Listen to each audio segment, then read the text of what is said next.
Okay, we're going to be talking about we're talking to guys about manifold tuning. Manifold tuning. This is engine repair stuff. This is basic stuff. And what does the intake manifold do? Intake manifold. What does it do?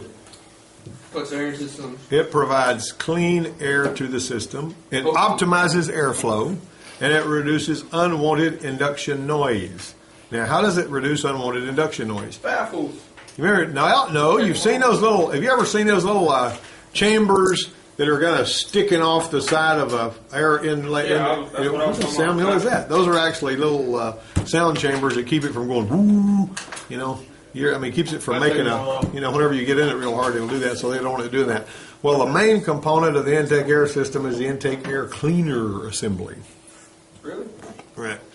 So the air cleaner assembly houses the air cleaner element that removes all this. So does the air cleaner have resistance to airflow restriction? Yeah. It's got to have some, or it couldn't stop the dirt.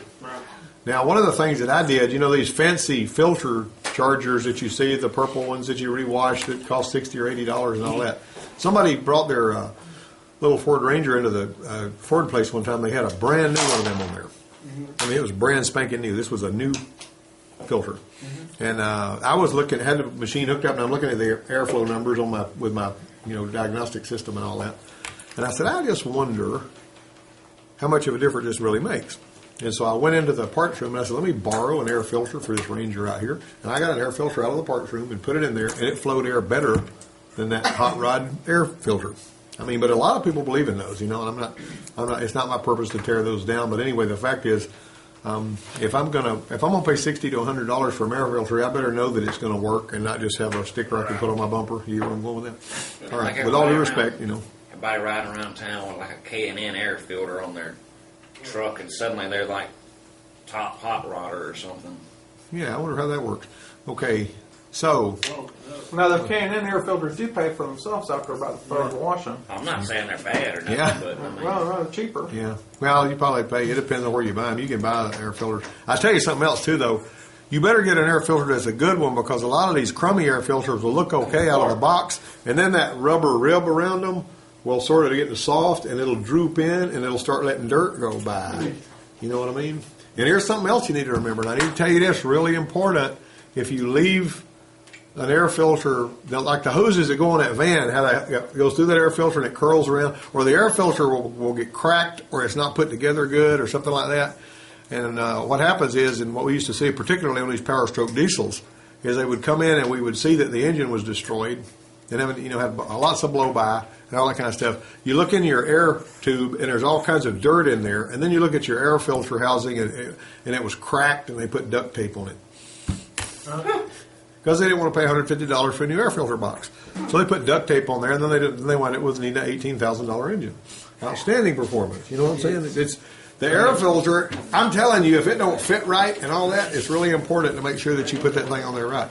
Now, you know how you get irritated sometimes when you put the air filter back on and you fool with it don't want to go, you fool with it, and you say, oh, try to, so you just put it so it kind of halfway looks right, and you don't really care if it's on there right or not. I just get this thing out of my face. That's a bad way to do that, because you're going to wind up destroying something. And you can look in the intake on these cars. Brandon, you've probably seen them. On the hose, you look on the inside of this intake air hose going into the engine, you're going to see dirt and dust in there, where somebody didn't put the air filter back together right, and they didn't give a rip. Or, customers working on their shelf or something like that. All right, mass airflow sensor can be in a service to replace it as an individual component. How many of you know that mass airflow sensors now have got a core charge? You replace a mass airflow sensor, the parts house won't sit back because they rebuild them. All right, now how many of you know how a mass airflow sensor works? You got well, yeah, there's different types, but most of them now you got a hot film kind. You got a hot film, you got a hot wire.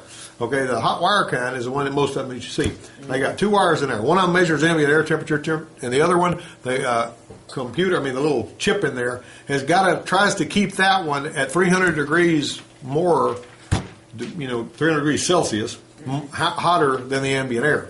And the amount of current it has to apply to keep it at 300 degrees hotter than the ambient air, it actually changes that to a voltage signal. So basically, like on this little Ford Ranger that we got, you're going to see about 0.8 of a volt on your mass airflow sensor, usually at idle. That's at idle. Now, when you're getting into it, it can go up to like 4.5.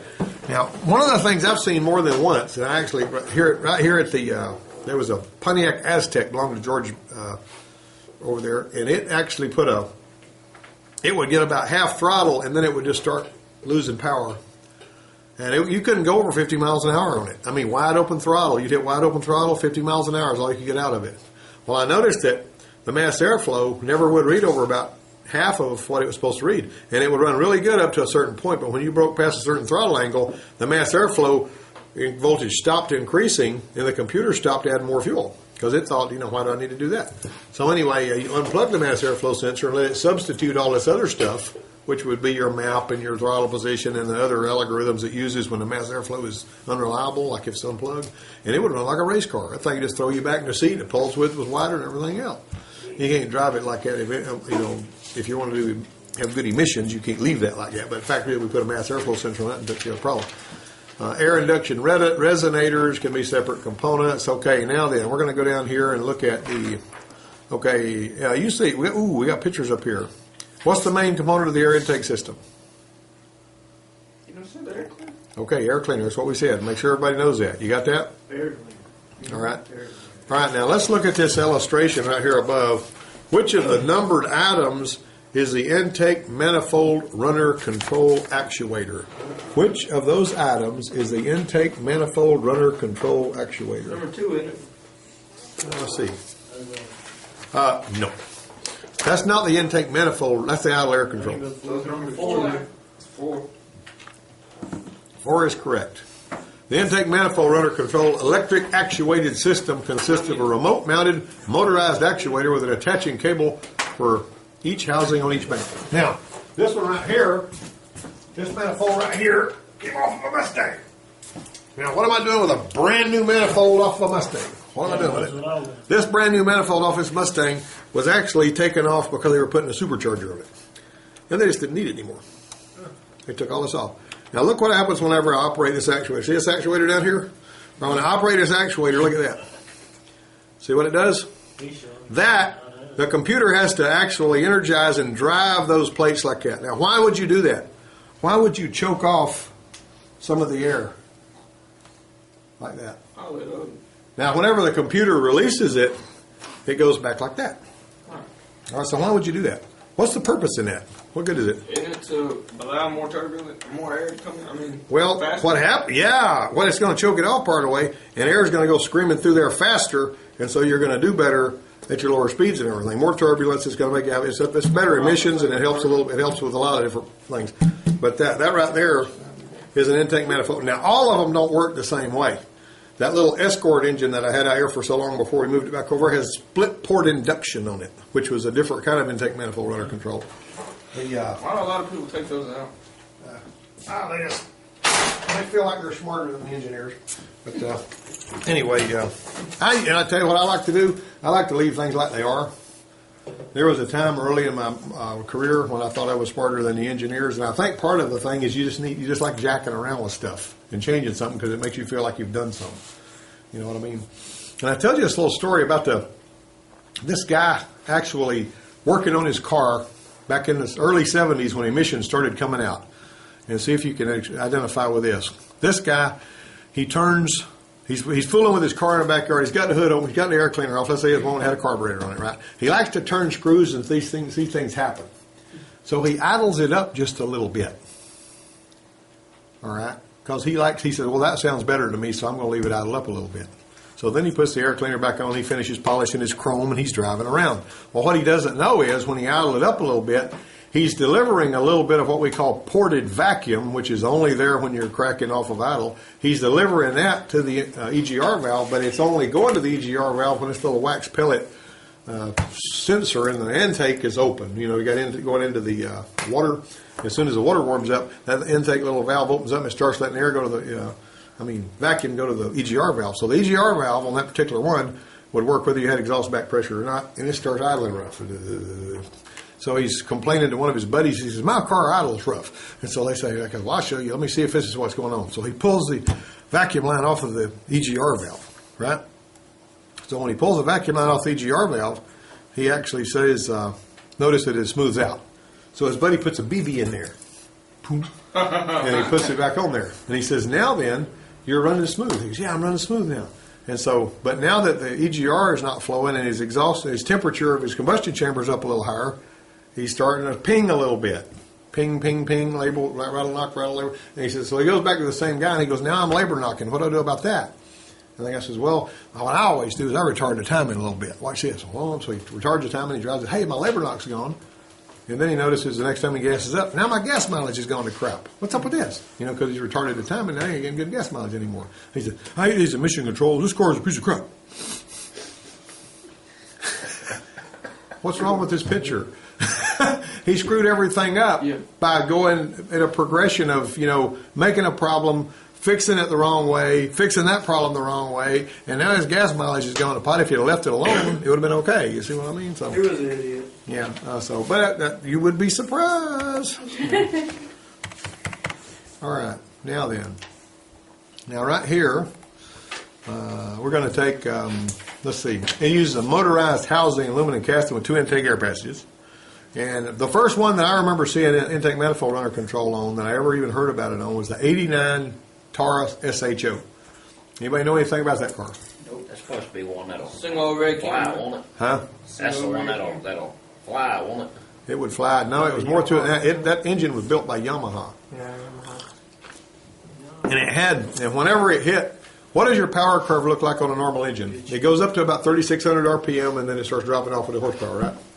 Up to about 3,600. That's why you want your stall speed converter to stall it right at the peak of about 3,300 or whatever, real close to your peak. That way when you jump off the line, you're doing better. I don't know what's going to do to the drifting, but you know what I'm saying. When you're dragging on it. No. So, but anyway, here you are coming off line. So what they would do is they have these little intake, it would lengthen the runners. They make longer runners whenever the engine was idling because it idles better that way. And then you hit 4,000 RPM, it would change the position of those and it would shorten the runners. And then your power curve on the dyno would start leveling off about 4,000 and then it would go up again higher. And it would feel like it was making the jump to light speed when you hit 4,000 RPM. Boy, that thing would scream. And those cars were pretty doggone good cars too. I mean, the engine, we didn't hardly ever do it to them much. What did they come in now? 89 Taurus was when they first came out. And they weren't supercharged or anything. They had a V8 SHO that came out in, I think, 98 in the Tauruses and all that. It was it was a 3-liter. But boy, was it ever gorgeous. It had all these curved pipes on top. It looked like it had headers on top of the engine, But anyway, the PCM uses the throttle position sensor and crank position signals to determine the activation of the intake manifold runner control. All right, you got that? All right, now then, it uses the information of the input signals. Watch your questions now. I may run across one here. To control the input, IMRC motorized actuator based on RPM and changes in throttle position. Now, in your Windstars, they used to have little vacuum-operated intake manifold runner controls. But they also had a little position sensor in it so the computer would know where it was. They always got to have some feedback. When a computer's controlling something, it's just about always got to have some kind of feedback. Right. It's got to be able to... What's your feedback, Chelsea, when you turn your radio up? Huh? Your ears. Your ears are your feedback. You turn the knob when your ears tell you when it's loud enough, right? If it gets too loud, you crank it back down. That's your feedback, right? That is a closed loop system, believe it or not. The air conditioning in here is a closed loop system. Whenever it gets to a certain temperature, the thermostat turns off the air. This wristwatch on my arm is an open loop system. It doesn't know if it's right or wrong. Now, sometimes you'll see atomic watches that can talk to get the atomic time signal. That is a closed loop system, and it can reset itself if it's wrong. We had a conversation going on over there. What's up there? You guys want to share that with us? Okay. All right. Now then, the IMRC housing contains butterfly plates for increased airflow. Okay. Intake manifold, tune-in valve, and there's a whole bunch of different kinds of them things. But it's really cool how they work. Now, the split port induction, basically you can look at that. You guys are going to have to do some research on that so that you can tell me all about it because I'm kind of curious about how it all works. How it works? Split port. Yeah, you remember that on that the manifold that you guys saw on that that you replaced on that Ford truck? Mm-hmm. Didn't it have intake manifold tuning? Yes. Yeah. Yeah, it had an actuator down in there, didn't it? It changed that kind of stuff. But all different kind of ways you do that. Bunch of different types. And all right. On all them different engines. And everybody's doing it now, Okay, let's look at our throttle body system here. So we're basically talking about It meters air to the engine during idle, part throttle, and wide open throttle. Now, let me ask you this. My pickup truck came without cruise control. I mean, it was had a plain Jane, mat in the floor, had air conditioning, had automatic, had power steering, had a radio that was just AM, FM. This was a plain Jane truck. You know what was funny to me when I bought that truck, and everybody looked at it, they said, man, I wish I could find a truck like this. You know, because all the rest of the trucks had too much stuff on them. They had crank-up windows and all this stuff. But I put cruise control on it. Now, how was I able to do that? How do you put cruise on a vehicle, usually? Well, usually it's just like a separate throttle cable that's electronically controlled, or I don't know, was the older ones maybe manually controlled by a switch inside or Vacuum. Well, yeah, there's a vacuum. There's basically an actuator that's got a throttle cable that's hooked to the throttle, and it won't interfere with the throttle unless you got the cruise control set. But the long and the short of it is, you're right, and he gives good answers. What I'm getting at is, you had a box over here, and it had a cable running there. It was either electronic or it was vacuum operated, one of the two. Well, on my truck, I've got electronic throttle body. What does that mean? You know what electronic throttle body is, right? You got 3 sensors on the gas pedal. 2 of them are mirrors, and the other one is one of them is a mirror, and 2 of them are just alike, except the voltages are sort of all over the place. And if all 3 of them don't agree that the throttle is moving, then it derates your power, and you only got about half throttle. They don't want anybody getting a great big surprise and, whoa, taking off.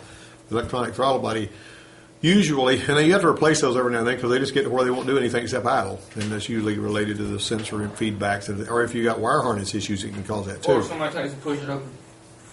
Yes. On some of them, if you push it open by finger, you will destroy that sucker. On some of them, if you push it open by finger, you won't hurt it a bit. Now, typically the ones you'll destroy it on are the foreign cars. Chevrolet. Yeah, but you don't need to push it open with your finger. Now, ever. If you're going to clean the throttle body and it's got electronic throttle body, have some yo-yo get in there and mash the gas. Got it? Is there are there ways that system has to be calibrated? No. Well, yes and no. It actually calibrates itself every time you start it. It's basically going to find closed throttle and all that kind of stuff. But mine, now wait a minute. Let me back up to my pickup truck. I bought cruise control buttons, $54 from Ford. Pull the steering wheel, pull the airbag off, pull the steering wheel off. Mounted the cruise control buttons. There was already wires right there at the clock spring. Click, plug them in. Go back there to the back. Jimmy plugs in the IV, what do you call it? IDS, diagnostic system to the Ford. Plugs it in. It goes in. You got cruise control? Yes. When I hit cruise, the little green light on the dash comes on. It looks like a speedometer. And I had $54. I had cruise control. Are you serious? All you did was put them buttons on? All I had to do was put buttons on it, and the laptop told it was on there. And see, but if you go into if you go into Ford accessories catalog and you say, I want to add cruise control to my 07 F-150 because it doesn't have it, they'll say it can't be done. They'll say you can't do it. But I mean, it's because they don't really have any procedure that customers can do it with. Now, a dealer can put it on there if somebody's knowledgeable enough. And I mean, I knew the darn thing would work. We just turned it on, and I've had cruise ever since. And that's really handy when I'm driving to Hattiesburg or Savannah or wherever. All right, now then, your car is what you make of it. Now, listen to this. That particular modification cost me $52 and added a considerable amount of money to the worth of the truck. It made it worth more. Now, you can jack around with the suspension and put them dumb-looking wheels and that big, dumb, ugly chrome muffler hanging down there going, boo. That don't make the car worth no more. It may make it where you like it better, but if somebody sees another car, somebody hasn't done all that stuff to it, they'd rather buy it than that one. Okay. Now then, wide open throttle does what? It cuts off your gas if you're starting it. Well, I know that, but I mean, you didn't specify that now. Yeah, I know. The throttle body system's got an idle air control valve. Now, wait a minute. My electronic throttle control does not have an idle air control valve. Why not? Because it works off the It works off the throttle plate. It just moves the throttle plate if it wants more air because it's in total control. It is the boss over the throttle plate. Of course, I can do it too. One other source of idle air flow is the positive crankcase ventilation valve. PCV? PCV valve is, oh, yeah. I didn't know that. Yeah, and if you put one in there that's got the wrong size hole in it, you're going to get codes. Check engine lights and stuff. You better put the right PC. Don't just say, hey, Sam, put my PCV valve. You know, you put that on there, and if it's one of these real late model cars, if that orifice in the bottom of that PCV valve is a little bigger than what it's calibrated for, then, you know, the PCM says, well, I've got a little too much air, a little too much oxygen here, or whatever, and it's going to change the fuel trims, and it's going to throw a light on, and you're going to be scratching your head trying to figure it out. Somebody put the wrong dadgum PCV valve on it. I don't know what times I've seen that. All right. Now then, just make sure you put the right one on there. Combined airflow from the idle air orifice, which is your IEC flow and PCV flow, is measured by the mass airflow on all applications. See, all of that stuff's got to be metered through the mass airflow sensor. Everything that goes into that engine's got to be metered. If you got it, now here's the thing that I've seen on some of these cars that have the rubber tube going from the mass airflow sensor into the thing. I see that tube will get a crack in it over time, and so you go to take off. The engine torques. It opens that crack up in the tube, and then the engine stumbles. And then all of a sudden, it closes the crack back up. And then the engine wants to go again. And then it opens it back up. And what you wind up with is, things just bouncing your head off the headrest. And I saw a probe doing that one time, and it had the wires that were plugged into the airflow sensor were almost unplugged. And every time it would torque, it would unplug and they'd plug back in. But I mean, you know, it's driving. But you got to do a good visual inspection of that. And, you know, doing a smoke test doesn't hurt either. But sometimes you got to, you know, pull around on it. If you pull around on that tube while it's idling and it stalls the engine, you're looking in the right place. See what I'm saying? My drift car had where you plug in your PCV system back from the, and it cracked all the way around. I knew it had a crack in it somewhere. I just haven't found it. Well, you know, I had to, you know, on Michelle's Cobalt, I had to build her PCV system because she didn't have any of that stuff. All right. Now then, throttle rotation is controlled by the cam cable linkage to slow the initial opening rate of the throttle plate. Have you ever noticed that? On your throttle bodies, a lot of them, you'll have a doggone little cam linkage with a couple of little ball joints, and it looks like this is a bunch of unnecessary. Start over and radio sensing. It is used to slow the what? Slow the initial opening rate of the throttle plate. It's controlled by a cam cable linkage, and they actually have it fixed so that whenever they don't want the throttle plate opening too fast. Right. If you open the throttle plate too fast, it's going to make it stumble. Now, what Brendan was talking about on that Honda out there is if it gets clogged up around that throttle plate enough with sludge, and you go to give it the gas, it may cause that. It may cause your throttle. It may cause it to stumble because it needs that airflow needs to happen slowly. You see, the change in airflow doesn't need to just be really fast. Yeah, see, I think that's a problem with my drift car. You hit the throttle on it, and then it catches up. Well, I tell you something else. That sticking throttle plate nonsense can happen on electronic throttle body vehicles too. And you know what happens then? You mash the gas and it don't go anywhere. When it pops loose, it goes boom, and it'll scare the daylights out of you. And did anybody remember? And Brendan may remember this. You remember when all them Audis were taking off, the Audi 5000s and 4000s and stuff would take off in reverse and run into something? Yeah, I was in junior high at the time. Yeah. Do you know what was causing that? There's an insurance company that wasn't even related to Audi that did an independent study of every single one of those incidents. And you know what the cause of it was? What? Driver error. Wow. The drivers would put their foot on the gas, and then they would put it in reverse. And then it would throw them against, because it went backing up and it's idled up high because it's cold, it would throw them against the gas pedal. And they couldn't get off the gas pedal because of the acceleration. It would be throwing them again. It always took off in reverse. Now, starting in about 1992 or 91 or sometime in there, I don't remember the exact year, they started making you have to put your foot on the brake before you could take it out of gear. That's why our vehicles are like that. Because some people don't. I'm serious. That is the reason they did it. We had to retrofit a bunch of them, a bunch of Jeeps and stuff. Had to put cables on there that would keep people from taking it out of gear before they put it in gear. I mean, put your foot on the brake before you can put it in gear. Which is a big warning sign with those shift interlock. Because when I was younger and stupid, get the people, the shift interlock solenoid would go bad in the center console, and I didn't comprehend the whole system. And I would take it apart and make it where I'd basically bypass that solenoid, and buddy, I was just opening myself up in the dealership to any kind of lawsuit if anybody would ever had an accident, because you have to step on that brake. Yeah, any of that stuff that's federally mandated, if you alter it, and I'm talking about something as simple as turning a screw and changing a throttle plate. If it's not in a shop manual, they can fine you $10,000. Really? Yeah, the EPA, those EPA guys are. Oh, you know how wonderful they are, you know. But they got all these regulations and everything. But the point is, this my Ford Taurus, my 95 Taurus. I mentioned this one time before, but it's funny to me. I cut off the interstate, and oh no, I'm on the wrong exit. I said, whoop, I stopped. I said, well, if I'm discreet about this, I can back up. You know what I'm saying? I mean, instead of driving 20 miles and all this stuff, because of the way that particular exit was, you could just go right back on there. And so I said, I'll back up a little bit, put it in reverse, and, you know. There was no other cars coming up there, so I got over the shoulder anyway. And I was going to back up pretty aggressively. And so I'm on my Taurus, and I put it in reverse, and I'm backing up. And it feels like the doggone thing's running out of gas. So what's up with this? What's wrong with my car? Well, anyway, when I finally got back on the interstate, it drove normally. But I realized that Taurus had an algorithm programmed into it, that particular Taurus did, so that you could not back up faster than just about 15 miles an hour in reverse, because they would think you were stupid, and they're protecting you. And so I told Eddie had this 98 model, this white one. I said, I wonder if your car is set up like this. So we got in a big old parking lot. We were going somewhere together. I said, let's see if yours will do that. He threw that thing in reverse. He must have got going 60 miles an hour in reverse. He goes, no, mine is not set up that way. You know? But, anyway, there was a drug bust out there on the helicopter pad across from the church one night. All these guys were out there smoking dope on the other side. And so the next morning, some of the guys that I knew were curious, and they got an old Bob with this old 65 Dodge he had, and so they headed out on the helicopter pad to see what they could see out there, you know, which was kind of dumb the morning after the bust, you know. Well, there's a sheriff's car parked behind one of these mountains where they practice landing the helicopters on slopes and all that.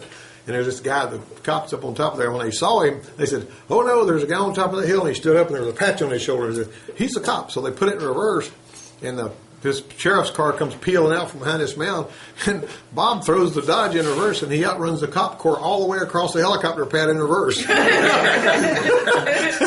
jumped over Highway 84 and landed in the preacher's front yard. You know? And they said, what are you boys doing out there? Scared them kids to death. That's a true story. That's it. Somebody's calling somebody. Got a vision. All right, let's go on down here now. Throttle rotation. Okay, the PCM uses IEC. Ooh, the PCM uses the idle air control valve assembly for 6 things. What does it use it for? Control line. Now, that's one. What else? No touch starting. No touch starting. You guys heard of no touch starting. You know what that is? You ain't got to even put your foot on the gas. You just fire it up. Now, in the old days, if you've driven a car with a carburetor on it, you had to tap the gas to wet the manifold, and you gave it some air. Yep. Right? No touch starting. Okay, the next one. Cold engine fast idle for rapid warm-up. Speeds it up, right? Okay.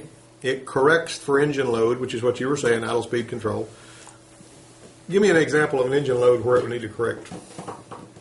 Correct. Yeah, I mean, why would it? I mean, under what conditions would the idle air control increase the idle speed? If you got it, if you just put it in park and try and coast up a hill. Yeah. What about air conditioning? Yeah. What about power steering? Power steering pressure switch. Some of the Toyotas have got a little vacuum switch down there on the power steering, so that when you turn the wheel, it'll deliver a vacuum up there and it increases speed. Here's another one. Stumble or stalling on deceleration, and we've talked a little bit about a dash pot function. You know what that is? Dash pot is a little thing, it looks like a diaphragm. It's mounted on the throttle body, even on one that had a carburetor. And when you came off the throttle, it would come against this and it would hold the throttle for a minute and then it would let it down slowly. Yeah. That's a dash pot. And an idle air control. Now, I will tell you this. If you've seen this throttle position sensor sometimes would get the crimps and everything on the connectors would look really good where the wire was going up in the connector, but they would start losing a little voltage there to the point that if you actually have a little resistance on the signal return, it's going to make it read slightly higher than it really is. It's going to add resistance to the signal return circuit. And so somebody pulls up to a stop and the thing's going, because it's still reading part throttle. Right? So as soon as you crank up a fuel-injected car, whatever it sees on the throttle is what it sees as closed throttle. Now, if it sees anything above that when you're stopping, it's going to hold this idle air control up so that it's waiting for the dash pot function. Right. So if it's at part throttle, it's going to do that. And so, and we were over there one time talking about how these Jeeps, some of them would do crazy stuff because of that. And this guy named Eddie Clark was down here from Chrysler, and he was over here fooling with this Jeep trying to figure it out. And I walked by and overheard what they were talking about with it. And I said, I'll show you how that works. Watch this. And I held the throttle position sensor. You could get to it on that one externally. I'd hold it up a little bit, and I said, I'm gonna rev it up, and I'm gonna hold this up, like that. And when I let go of it, it came back down. And he goes, oh, that's how that works. And I walked off, and I heard him say, "Who was that masked man?" What man? Who was that masked man? You know, it's like the Lone Ranger, you know. An over temperature idle boost. Ooh, what is that? Have we heard of that before? Did you know that the PCM is smart enough to richen the fuel mixture and raise the idle speed if you start to overheat? My grandfather knew a guy, a rancher out in Texas, that was parked his truck. Listen to this. This is funny. He left it idling, and he was walking his fence line. And he got so far away from his truck, he forgot he had left it idling. He thought he had switched it off, and he just walked on home. Huh? Yeah, I mean, because it was a long way, long fence line. He goes, well, I'm not going to go out there and get my truck. I'll just leave it sitting there tonight because ain't nobody going to bother it anyway. And so he came back, and you know, he had the key in it and all that, but it was sitting there idling. And so he came back the next morning, and it had burned up. I mean, idling, if it idles too long and there's not enough coolant flow and not enough air flowing through the radiator, it burned the motor up because he left his truck idling all night long. And it was in the air. But it will do that. So on your computerized control vehicle, if it knows that it's overheating, it's going to pick up the idle speed. Yeah. I mean, these guys that type these programs are not just geeks with lab coats. They know, they think about things. It's got air assist to the injectors. That's the 6 things. No touch start, cold engine, fast idle for rapid warm-up.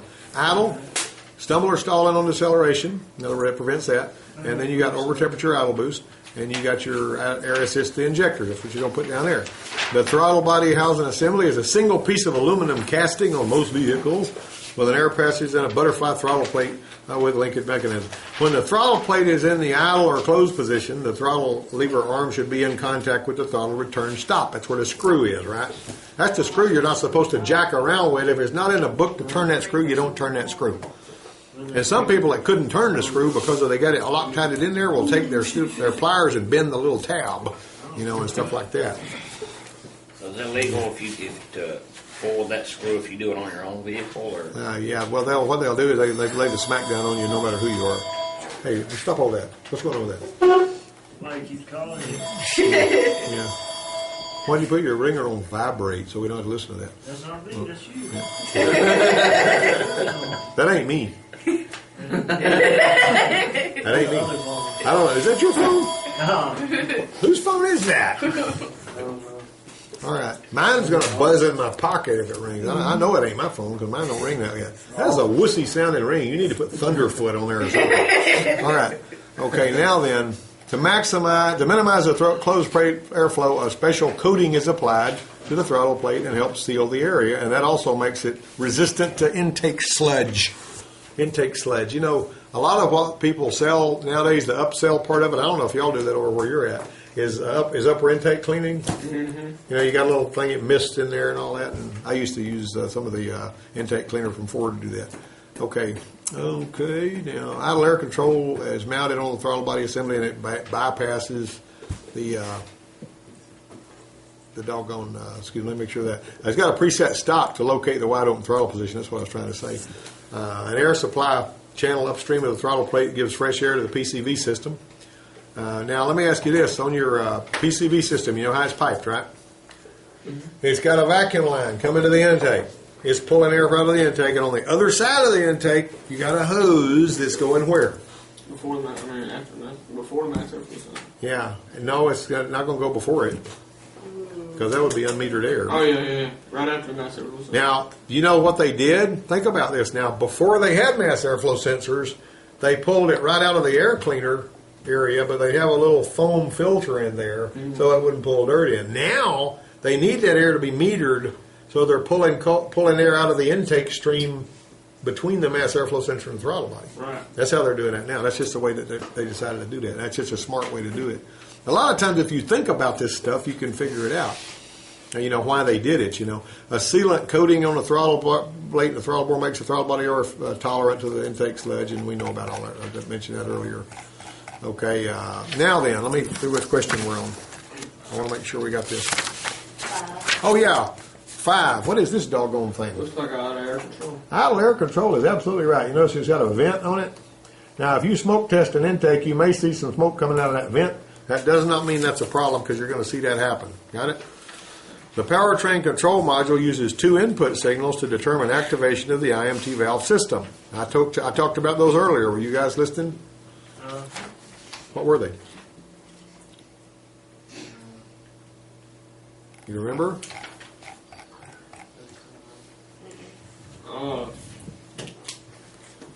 It's got a mirror. The TP sensor and the crank position sensor. Wait. Yeah. I never really. I said that earlier. Remember you saying that? That's number 6. Yeah, I said that, but you were sleeping. Okay, now there's 2 basic. Somebody asked me about my classroom one day, and they say, how big is your classroom? I said, it sleeps about 12. All right. No, that was a joke. All right. 2 basic types of intake air subsystems. What? You didn't say anything about number 6 earlier. Yeah, I actually did. I said the PCM uses a TP sensor and crank position signal. Hey, you watched the video? I got it right here. All right. You said it too fast. This one Huh? was. You said it too fast. Sorry about that. All right. Uses the Okay. TP and what? And crank. Yeah, do the TP and the crank position. I got it down. Yeah, baby. That's what I'm talking about. All right. All right. What else we got here? 2 types of intake air subsystems. What does that mean? 2 types of intake air subsystems. What's the subsystem? Well, it's a system that's within a system. Is the answer for number 7 and number 8? What now? Is the answer for number 7 in the question of number 8? Because it looks possible. No. What?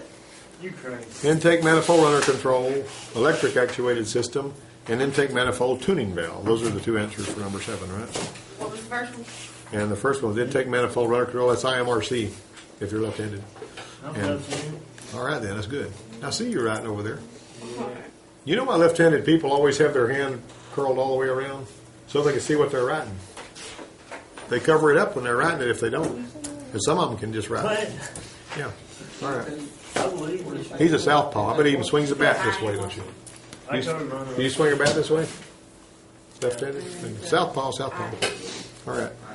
Now then, we got another one here. Name one difference between intake manifold tuning valve and the intake manifold runner control system. Intake manifold runner system is a remote-mounted motorized actuator with an attaching cable for each housing on each bank. Some will use one cable for both banks, and the cable or linkage attaches to housing butterfly plate levers. All right, you got it? No. I thought you should. It's actually cable. It's cable driven. It's got a cable going over there that Okay, operates the so runners. one's cable driven, one's not. One's cable driven, and one's got a plate that's hooked directly to the plate in the intake. Okay. Got it? Basically. All right. So, all right. Mounted directly to the intake manifold. So you see the intake manifold runner control is mounted remotely. The intake manifold tuning valve is mounted right in the intake manifold. You know how some of these map sensors too have got a hose going to the map sensor that's mounted remotely, and on some of them is mounted right on the intake. You know, so that if they get it right on the intake, they kind of like that because there's less of a chance of a problem that way. All right. Finally, you got one more question. Number 9. The intake manifold tuning valve is a motorized actuated unit mounted directly to the intake manifold. The motorized unit will be commanded on by the PCM initially at what % duty cycle? 10%. Huh? Right, you call me good. Okay, 100% duty cycle to move the shutter to the open position, and then it falls to 50% to hold the shutter open. Now, this is the way it is with just with a lot of these actuators. I want to tell you guys about this. Actually, there is a 10th question. I'm sorry. Never mind. All right, we got 2 different illustrations here. You see the 2 illustrations? Yes. Your 2 illustrations are of what? Which one of them illustrates intake manifold runner control based on what I just told you? 2. The bottom one. The bottom one, that's right. See, so you guys learned that. All right, anybody got any questions, comments? That finishes you up.